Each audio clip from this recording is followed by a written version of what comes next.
have the Epic V12 Gen 3 with me, and I'm going to show you around it and give you a quick little review. It's a stunning boat. I went for a paddle yesterday, and it handles really nicely downwind. It seems to really excel in the downwind conditions. Upwind, it's like any regular boat. It seems to, I wouldn't say effortlessly, but it gets over the swell. And once you turn around and you go with the swell and you're on the downwind section, that's where it really opens up and it really excels. This new Gen 3 seems to be well designed, modified it compared to the previous two generations, the Gen 1 and Gen 2. I've had the pleasure to paddle before. In fact, I've owned both models and they were great boats, but this seems to be another step forward and seems to be a great boat. It's very agile, maneuvers really well. They've repositioned the rudder slightly forward so it surfs the runs quite nicely, or turns really quickly. It's got a lot more rocker. It's very agile, and you can point the nose towards all the holes and really surf and maneuver the boat. It's got a reshaped nose. It's a bit more streamlined, a bit more rounded, so it tends to come up quite quickly, pop up out of the water, out of the wave in front, and it doesn't dig into the wave, so you can turn the boat. It's very maneuverable. It also keeps its momentum, keeps its speed, so it can really get onto the next runs and connect runs quite easy. The bucket is very comfortable, and it's got a lot more rocker, so it's very maneuverable. Has a bit of a corky feel when you're on the downwind.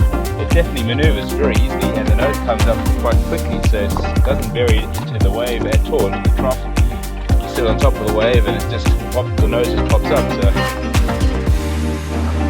So the new redefined nose on the Generation 3 Epic V12, you can see it's a lot more sleeker. It's got a rounded nose. It looks really slick, and it gives it great maneuverability.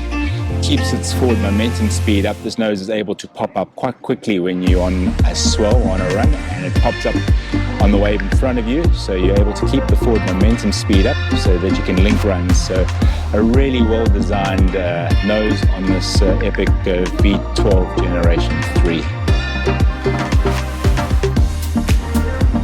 The Gen 3 has a considerable amount of rocker on it. It's really maneuverable, very agile, very nimble in the surf, light to steer, and it can steer from left to right, pointing the nose at all times into the holes and keeping the boat on the top of the wave and surfing the runs nicely. So it's got great rocker, really good maneuverability. Also the position of the rudder, it's in a good position. It's moved forward a bit compared to the Gen 2, and that way the rudder's very responsive. It's always in the water, and it keeps you steering the boat. You never run out of rudder. The boat doesn't seem to breach sideways. It seems to surf the runs quite nicely. Another nice feature about this boat is got quite a dry, narrow bucket seat, which gives it obviously a drier ride. Quite thin sides, but I like that feature because it fits snugly, and you can actually lean the boat and steer it with leaning as opposed to using the rudder, which gives it less drag. So you can steer by steering the boat left and right just by leaning. Obviously, if you do fall out, it's going to be a little bit more difficult to remount, but these elite skis are designed primarily for speed, and they don't consider having to remount too many times, but it would require a little bit more practice, obviously, remounting. But I certainly don't think it's too difficult to remount. I think it would be a relatively easy ski to remount, but with a bit of practice, obviously. The construction of the ski, the length is 6.2 meters, which is around about 20.4 foot long. The width of the ski is about 43 centimeters, the depth about 33 centimeters. It is quite deep and definitely a drier ride, yet you still sit quite high and have a really nice comfortable feel when you're sitting on the boat. Has a obviously optimizes leg drive.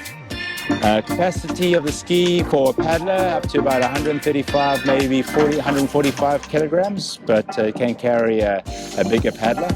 The Ultra, it's made of Nomex honeycomb core. It's got a composite hybrid construction with Kevlar fabric, carbon fiber and fiberglass. The lead ski comes at about 10.6 kilograms, also made of Nomex honeycomb core. with carbon fiber laminates. Both skis are vacuum bagged with heat cured epoxy. The rudder is positioned slightly more forward than the Gen 2 with a more responsive steering position. The V12 seat is really comfortable. It's nicely contoured to one's rear, nicely rounded, and the rear of the seat is tilted back, tapered back, so it doesn't pinch one's back. It's certainly very, very comfortable. You sit quite high compared to most elite skis, yet it still maintains its stability. The Apex Baler works really, really well. It seems to have around about 4 positions, so you can close it, and then there's some intermediate positions. It does expel the water pretty quickly. To make it a little bit more comfortable, you can always cut a squash ball and put a squash ball up at the top, so it's more comfortable to kick open and close. So you can keep it closed, so you can keeps the ski drier. I tend to keep it 1 notch open, especially on the upwind where you get a lot of splash and a lot of water into the bucket, so at least it drains continuously. The footplate itself, it's nice and firm, easy to adjust. It slides quite easily on its rails. It's at a really nice angle. The plate itself actually tilts. Another nice feature of the footplate, it has a gap at the bottom, which your hose pipe from your camelback, from your water bladder, can come through here. So you can run the hose through the bottom there between your feet, and it's easy to reach your hose when you're paddling. So a nice feature.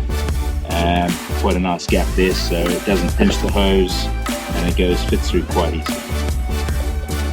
The strap itself is easy to adjust, it's Velcro, and it works like any other strap. Rudder very responsive.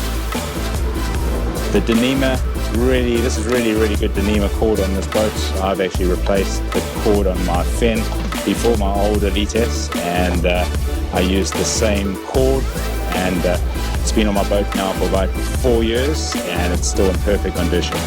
One thing I like about this boat is the way it's been engineered. All the holes are precision made, and there's no catching of the lines. There's no sharp jagged edges to fray the lines, so the lines remain intact after a lot of use. And obviously there's an adjustable position here, so you can adjust the rudder itself, the position of the rudder, get this rudder centered, so that's easy to adjust. So once again, really good foot plate, and easy to adjust the position. Slightly shorter than the previous Gen 2. It's about 1 notch, which is around about 8 millimeters. Another thing with the bucket, it's got a connector here for your leg leash, so you can secure a leg leash to yourself and your ski.